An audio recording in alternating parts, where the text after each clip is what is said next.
ನಮಸ್ತೆ ವೀಕ್ಷಕರೇ, ನಮ್ಮ ಸಕಲ ಕಲಾವಲ್ಲಭರು ಯೂಟ್ಯೂಬ್ ಚಾನಲ್ನ ಪರವಾಗಿ ತಮ್ಮೆಲ್ಲರಿಗೂ ಸ್ವಾಗತ. ನೀವೀಗ ನೋಡುತ್ತಿರುವುದು ಕೆರೆ ಏರಿ ಮೇಲೆ ಇರುವಂತಹ ಸಪ್ತ ಮಾತೃಕೆ ತಾಯಿಯರು. ಈ ಹಿಂದೆ ಇರುವ ಈ ಕೆರೆಯಲ್ಲಿಯೇ ಈ ಒಂದು ವಿಗ್ರಹಗಳು ದೊರೆತದ್ದು.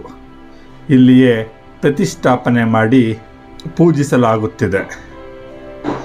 ಮತ್ತು ಇದೇ ಎಪಿಸೋಡ್ನಲ್ಲಿ ಅಕ್ಕ ತಂಗಿಯರ ಶಿಥಿಲಾವಸ್ಥೆಯಲ್ಲಿರುವ ಹಳೆಯ ದೇವಾಲಯವನ್ನು ಹಾಗೂ ಶಿಥಿಲಾವಸ್ಥೆಯಲ್ಲಿರುವ ಮತ್ತೊಂದು ಕಪಿಲೇಶ್ವರ ದೇವಾಲಯದ ಚಿತ್ರಣದ ಜೊತೆ ಮಾನ್ಯಕೇಟ ಅಂದಿನ ಗಂಗರ ರಾಜಧಾನಿಯಾಗಿದ್ದ ಇದೇ ಸ್ಥಳ ಒಂದು ಕಾಲದಲ್ಲಿ ರತ್ನಾಪುರಿ.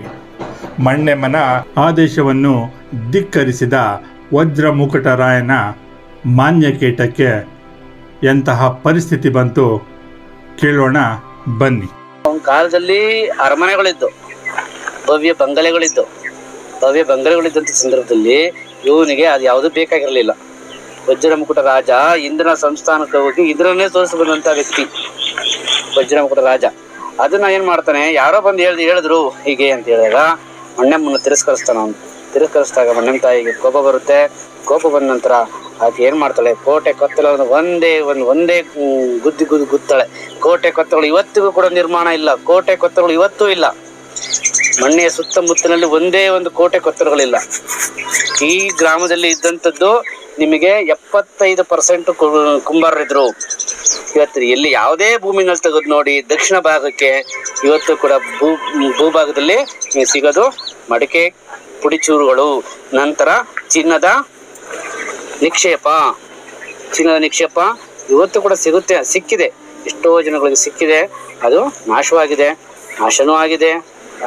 ನಂತರ ಏನಾಗಿದೆ, ಎಲ್ಲಾ ಕೋಟೆ ಕೊತ್ತಗಳು ನಿರ್ನಾಮ ಆಗೋದು ಈ ವಜ್ರಮುಕುಟ ರಾಜನ ಸಂಸ್ಥಾನದಲ್ಲಿ. ವಜ್ರಮುಕುಟ ರಾಜನಿಗೆ ನಂತರ ಎಲ್ಲ ನಿರ್ನಾಮ ಆದ್ಮೇಲೆ ಅವನಿಗೆ ಭಾಸವಾಯಿತು.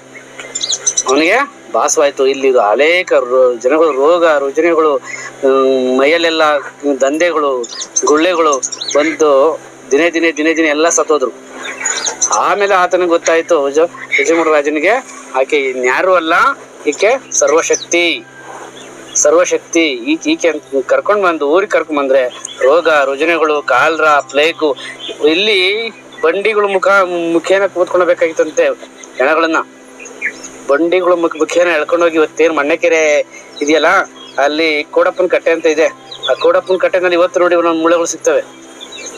ಇವತ್ತು ಕೂಡ ಒಂದೊಂದು ಮೂಳೆ ಸಿಗುತ್ತಂತೆ. ಇವತ್ತು ಕೂಡ ಅಲ್ಲಿ ಹೋಗಿ ಬತ್ತಿದ್ರಂತೆ ಮಣ್ಣೆಕೆರೆನಲ್ಲಿ. ಅದ ನಂತರ ಅದಕ್ಕೆ ಏನ್ ಮಾಡಿದ್ರು, ಇವತ್ತು ಅದ್ರ ಗುಂಡಿ ತೋಟದಾಗ ನೀರ್ ಬಂತು, ಸೆಲೆ ಬಂತು ಅಂತೇಳಿ ತೋಟದಾಗ ಸಿಕ್ತಂತೆ ಪುಡಿ ಮೂಳೆಗಳು. ಹಾಗೆ ಈ ಮಣ್ಣೆ ಗ್ರಾಮದಲ್ಲಿ ಆ ರೀತಿ ಸಮೃದ್ಧಿಯಾಗೂ ಇತ್ತು, ನಿರ್ನಾಮನೂ ಆಯ್ತು. ಯಾರಿಂದ? ಅದು ಸರ್ವಶಕ್ತಿಗೆ ಇವರೆಲ್ಲ ಮೊರೆ ಹೋಗಿ ಆಕೆ ಏನ್ ಮಾಡ್ತಾಳೆ, ಅಲ್ಲಿ ಉದ್ಭವ ಆಗ್ತಾಳೆ. ಹೆಂಗೆ? ಉತ್ತರ, ದಕ್ಷಿಣ, ಪೂರ್ವ, ಪಶ್ಚಿಮ, ಆಗ್ನೇಯ, ಈ ರೀತಿ 7 ದಿಕ್ಕುಗಳಲ್ಲಿ ಉದ್ಭವ ಆಗ್ತಾಳಾಕೆ. 7 ದಿಕ್ಕುಗಳಲ್ಲಿ. ಅದರಲ್ಲಿ ದಕ್ಷಿಣ ದಿಕ್ಕಿಗೆ ಉದ್ಭವಳಾದಳೆ ಮಣ್ಣೆಮ್ಮ ತಾಯಿ ಅಂತ ಹೇಳ್ತಾರೆ.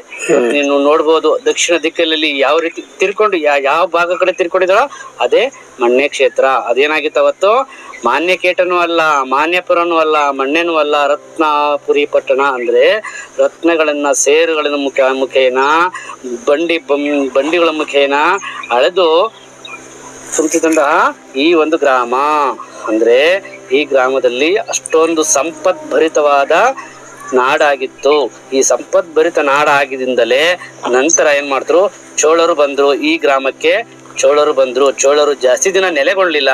ಅವ್ರೇನ್ ಮಾಡಿದ್ರು, ಇಲ್ಲಿ ಚೋಳರು ಶಿವನ ಆರಾಧಕರಾದ್ರಿಂದ ಶಿವನ ಒಂದು ವಿಗ್ರಹವನ್ನ ಇದು ಮಾಡ್ತಾರೆ. ಏನಂದ್ರಿ, 101 ವಿಗ್ರಹಗಳಿದ್ವಂತೆ, ಲಿಂಗಗಳು.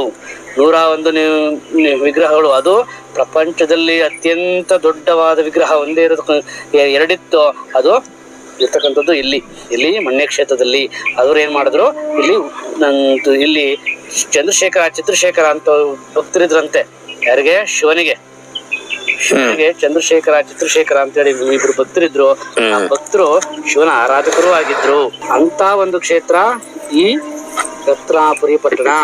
ರತ್ನಾಪುರಿ ಪಟ್ಟಣದಲ್ಲಿ ಇದ್ದಂತಹ ಈ ಜನಗಳು ಆರೋಗ್ಯವಂತರು, ಸ್ಥಿತಿವಂತರು ಆಗಿದ್ರು. ಮಣ್ಣಮ್ಮ ತಾಯಿ ಈ ಗ್ರಾಮಕ್ಕೆ ಬಂದು ಯಾವಾಗ ರತ್ನಾಪುರಿ ಪಟ್ಟಣದಲ್ಲಿ ವಜ್ರಮುಖ ರಾಜ ತಿರಸ್ಕರಿಸ್ತಾನೆ, ಇಷ್ಟೊಂದು ಅನಾಹುತ ಆದ ನಂತರ ರತ್ನಾಪುರಿ ಪಟ್ಟಣದ ರಾಜ ಈ ವಜ್ರಮುಖ ರಾಜನಿಗೆ ಭಾಸವಾಯಿತು, ಈಕೆ ಇನ್ಯಾರು ಅಲ್ಲ, ಸರ್ವಶಕ್ತಿ, ಆದಿಶಕ್ತಿ, ಮಹಾಶಕ್ತಿ ಅಂತೇಳಿ ಆಕೆ ಭಾಸವಾಯಿತು. ಅದ ನಂತರ ಅಲ್ಲಿ ಹೋಗಿ ಆ ದಕ್ಷಿಣ ದಿಕ್ಕಿಗೆ ಉದ್ಭವ ಆಗಿದ್ದಂತ ಮಣ್ಣಮ್ಮ ತಾಯಿನ ಈ ಗ್ರಾಮಕ್ಕೆ ಕರೆತರ್ತಾರೆ. ಕರೆತಂದು ಆಕೆ ಹೆಂಗೆ ಅಂದ್ರೆ ಅವತ್ತು ಕೂಡ ಬಾಲಕಿಯಾಗಿ ಬರ್ತಾಳಂತೆ, ಪುಟ್ಟ ಬಾಲಕಿಯಾಗಿ ಬಂದು ಇಲ್ಲಿ ನೆಲೆಗೊಳ್ತಾಳಂತೆ ಮಣ್ಣತ್ತೆ. ಆದ ನಂತರ ಈ ವಜ್ರಮುಖ ರಾಜನ ಮಕ್ಕಳು ಇರ್ತಾರೆ, ಆ ಮಕ್ಕಳು ಕ್ಷೀಣಿಸ್ತಾ ಹೋಗ್ತಾರೆ. ಈ ಸೋಮಶೇಖರ, ಚಂದ್ರಶೇಖರ ಅವ್ರ ಸಂತತಿ ಇರ್ತದೆ. ಆ ಸಂತತಿ ನಂತರ ಇಲ್ಲಿ ಚೋಳರು ಬಂದ್ರು, ಅದು ಪ್ರತಿಷ್ಠಾಪನೆ ಮಾಡಿದ್ರು, ಲಿಂಗುನ ಪ್ರತಿಷ್ಠಾಪನೆ ಮಾಡಿದ್ರು. ಇವತ್ತು ಅದು ಚೆನ್ನಾಗಿದೆ, ಮುದ್ದಾಗಿದೆ, ನೋಡ್ಬೋದು. ಜನಗಳು ಬಂದು ನೋಡಿದ್ರೆ ಗೊತ್ತಾಗುತ್ತೆ, ಅಲ್ಲಿ ಒಂದು ಶಕ್ತಿ, ದೈವಿಕ ಶಕ್ತಿಯಲ್ಲಿ ನೆಲೆಗೊಳ್ಳುತ್ತೆ. ಈ ಚೋಳರ ನಂತರ ಗಂಗರು ಬರ್ತಾರೆ. ಈ ಗಂಗರು ಇಲ್ಲಿ ಗ್ರಾಮಕ್ಕೆ ಸುಮ್ಮನೆ ಬರ್ಲಿಲ್ಲ. ಅವ್ರೇನಾದ್ರು ಈ ತಲಕಾಡಿನಲ್ಲಿ ಅವರು ಇವ್ರಿಗೆ ಫ್ರೆಂಚರಿಗೆ ಯಾವಾಗ ಫ್ರೆಂಚರು ಡಚ್ಚರಿಗೆ ಅವರು ದಾಳಿ ಒಳಗಾಗ್ತಾರೆ. ಆ ದಾಳಿ ಒಳಗ ನಂತರ ಈ ಗಂಗರ ರಾಜ ಸ್ತ್ರೀ ಪುರುಷ ಇರ್ತಾನಲ್ಲ, ಆ ಸ್ತ್ರೀ ಪುರುಷ ಬಂದು ತನ್ನ ರಾಜ್ಯವನ್ನು ವಿಸ್ತೀರ್ಣ ಮಾಡ್ಕೊಳ್ಳೋಕ್ಕೋಸ್ಕರ ಇಲ್ಲಿ ಬಂದು ಈ ತಲಕಾಡು ಗಂಗರು ಇಲ್ಲಿ ಬಂದು ತನ್ನ ರಾಜ್ಯದ ವಿಸ್ತೀರ್ಣವನ್ನು ಮಾಡ್ಕೊಂತಾರೆ. ಹೆಂಗೆ ಮಾನ್ಯಕೇಟ ಅಂತ ಹೆಸರಿನಲ್ಲಿ ಇದನ್ನ ಗ್ರಾಮವನ್ನ ರಾಜಧಾನಿಯನ್ನಾಗಿ ಮಾಡ್ಕೊಂತಾರೆ. ಈ ಗ್ರಾಮವನ್ನ ರಾಜಧಾನಿಯನ್ನಾಗಿ ಮಾಡ್ಕೊಂತಾರೆ. ಇಲ್ಲಿ ಕೂಡ ಭರಿತವಾದ ಸಂಪತ್ತು ಅವ್ರಿಗಿತ್ತು. ಆದ್ರಿಂದ ಅವ್ರು ಇಲ್ಲಿಗೆ ಬಂದು ತನ್ನ ರಾಜ್ಯವನ್ನ ವಿಸ್ತೀರ್ಣ ಮಾಡ್ಕೊಂತಾರೆ. ಶ್ರೀ ಪುರುಷನ ಪ್ರಧಾನಮಂತ್ರಿ ಏನಿರ್ತಾನೆ ಮಂತ್ರಿ, ಆ ಮಂತ್ರಿ ತುಂಬಾ ಸುಜ್ಞನೂ ಆಗಿದ್ದ, ನಂತರ ಜ್ಞಾನಿಯೂ ಆಗಿದ್ದ. ಆದ್ರಿಂದ ಅವರ ಒಂದು ರಾಜ್ಯ ವಿಸ್ತೀರ್ಣ ಆಗ್ತಾ ಹೋಗ್ತು. ಶ್ರೀ ಪುರುಷ ನಂತರ ಬರ್ತಾನೆ ಇವನು ಶ್ರೀಹರ್ಷ ಬಂದು ಈ ಗ್ರಾಮದ ವಿಸ್ತೀರ್ಣವನ್ನು ಇನ್ನೂ ಮುಂದುವರ್ಸ್ಕೊಂತ ಹೋಗ್ತಾನೆ. ಶ್ರೀಹರ್ಷ ನಂತರ ಅವನ ಮುಂದಿನ ಪೀಳಿಗೆಯವರು ಅಷ್ಟೊಂದು ಪ್ರಜ್ಞಾವಂತರಾಗಿರ್ಲಿಲ್ಲ, ಶಕ್ತಿವಂತರು ಆಗಿರ್ಲಿಲ್ಲ. ಅವ್ರೇನಾಗಿರ್ತಾರೆ, ಜ್ಞಾನಹೀನರಾಗಿರ್ತಾರೆ. ನೀವು ನೋಡ್ಬೋದು, ಇಲ್ಲಿ ಕಪಿಲೇಶ್ವರ ದೇವಸ್ಥಾನ ಒಂದಿದೆ. ಇಲ್ಲಿ ಅಕ್ಕ ತಂಗಿರ ದೇವಸ್ಥಾನ ಅಂತ ಹೇಳಿ ಕರೀತಾರೆ. ಅದು ಕಪಿಲೇಶ್ವರ ದೇವಸ್ಥಾನ ಯಾಕಂದ್ರೆ ಅಲ್ಲಿ ಕಪಿಲೇಶ್ವರ ಅಂದ್ರೆ ಶಿವಲಿಂಗ ಇತ್ತು ಅನ್ನೋ ಕಾರಣಕ್ಕೆ ಅದನ್ನು ಕಪಿಲೇಶ್ವರ ಅಂತ ಹೇಳಿ ಕರೀತಾರೆ. ಕೆಳಗಡೆ ಒಂದು ದೇವಸ್ಥಾನ ಇದೆ, ಆ ಶಿವಲಿಂಗಕ್ಕೆ ಯಾವುದೇ ಹೆಸರಿಲ್ಲ, ಅಕ್ಕ ತಂಗಿಯರ ದೇವಸ್ಥಾನ ಅಂತ ಹೇಳಿ ಕರೀತಾರೆ. ಇವತ್ತು ನೀವು ಒಂದೊಂದು ಕೆತ್ತನೆಗಳು ಸುಂದರ, ಮನೋಹರ, ಅದೃಶ್ಯವಾದಂತಹ, ದೃಶ್ಯಕ್ಕೆ ಕಣ್ಣು ಕುಕ್ಕುವಂತಹ ಒಂದು ಚಿತ್ರಣಗಳು ಅಲ್ಲಿದೆ. ಬಸವ, ಸಿಂಹ, ಆನೆಗಳು ಮತ್ತೆ ಮಹಾಭಾರತದ ಕೆತ್ತನೆಗಳು ಅಲ್ಲಿ ಕಂಡು ಬರ್ತವೆ. ನೀವು ಕೆಳಗಡೆ ನೀವು ನೋಡ್ಬೋದು, ನೀವು ನೋಡಿದ್ರಲ್ರಿ ಸ್ವಾಮಿ, ಇಲ್ಲಿ ಮಹಾಭಾರತದ ಕೆತ್ತನೆಗಳಲ್ಲಿ ಕಂಡು ಬರ್ತವೆ. ಆನೆಗಳು ಯುದ್ಧ ಮಾಡ್ತಕ್ಕಂತಹ ಒಂದೊಂದು ಕೆತ್ತನೆಗಳು ಸುಂದರವಾಗಿ ಕಂಡು ಬರ್ತಕ್ಕಂಥದ್ದು. ಇಲ್ಲಿ ರಾಕ್ಷಸರು ಬರ್ತಾರೆ. ರಾಕ್ಷಸರು ಬಂದು ಈ ದೇವಿಯ ವಿಗ್ರಹಗಳೇನಿದ್ದೋ ಆ ದೇವಿ ವಿಗ್ರಹಗಳನ್ನ ಕಳ್ತನ ಮಾಡಿ ಆ ಚಿಕ್ಕೆರೆಗೆ ಎಸ್ಬಿಟ್ಟೋಗ್ಬಿಡ್ತಾರಂತೆ. ಇವತ್ತು ನಿಮ್ಗೆ ಕಳೆದ ಈ ವಿಗ್ರಹಗಳು ನಿಮ್ಗೆ ನೋಡಿದ್ವಿ, ಯಾವುದು 7 ಸಪ್ತಮಾತೃಕೆಯರು ವಿಗ್ರಹಗಳು ಅಲ್ಲೇ ಸಿಕ್ಕಿದ್ದು ನಿಮಗೆ. ಅದನ್ನೇನು ಮಾಡ್ತಾರೆ, ಕೆರೆ ಏರಿಯ ಮೇಲೆ ಬಂದು ಪ್ರತಿಷ್ಠಾಪನೆ ಮಾಡ್ತಾರೆ. ನಂತರ ಸೂರ್ಯನಾರಾಯಣ ವಿಗ್ರಹ ಇತ್ತು. ಆ ಸೂರ್ಯನಾರಾಯಣ ವಿಗ್ರಹ ಇತ್ತೀಚಿನ ದಿನಗಳಲ್ಲಿ ಯಾರೋ ಅಜ್ಞಾನಿಗಳು ಅದನ್ನು ಕಳ್ತನ ಮಾಡ್ಕೊಂಡ್ಬಿಟ್ರು. ನಮ್ಮ ಈ ವಿಡಿಯೋ ನಿಮಗೆ ಇಷ್ಟವಾಗಿದ್ದರೆ ಲೈಕ್ ಮಾಡಿ, ಶೇರ್ ಮಾಡಿ, ಕಮೆಂಟ್ ಮಾಡಿ. ನಮ್ಮ ಚಾನಲ್ನ ಸಬ್ಸ್ಕ್ರೈಬ್ ಮಾಡಿಕೊಳ್ಳಿ. ಮುಂದಿನ ಎಪಿಸೋಡಲ್ಲಿ ಮತ್ತೆ ಭೇಟಿಯಾಗೋಣ. ಧನ್ಯವಾದಗಳು.